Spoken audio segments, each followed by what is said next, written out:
అందరికీ ప్రైజ్ దలాడండి. దేవునికి మహిమ కలుగును గాక. చూసారు కదా, మరి దీన్ని వరి పంట అంటారండి. పంట వేసినప్పుడు దగ్గర మరి ఇది చేతికి వచ్చేసరికి 3-4 నెలలు పడుతుందండి.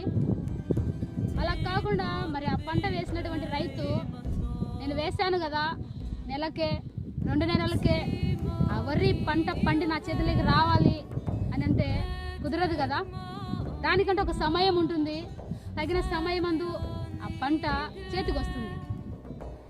మరి చాలామంది దేవుణ్ణి నమ్ముకొని యేసు ప్రభు దగ్గరికి వెళ్తే చేస్తాడు అని వచ్చి ఇలాగా చిటికలో అడిగిన వెంటనే జరిగిపోవాలి, అనుకున్నది జరిగిపోవాలి, నేను అనుకున్న సమయానికి రావాలి, లేదంటే నేను వెళ్ళను మందిరానికి, దేవుడు నాకేం చేశాడు, ఇలాగ ఆలోచిస్తూ ఉంటారు.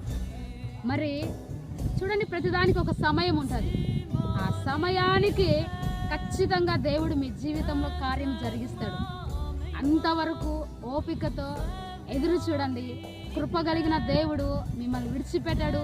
తగిన సమయమందు మిమ్మల్ని దీవిస్తాడు. దేవునికి మహిమ కలుగును గాక.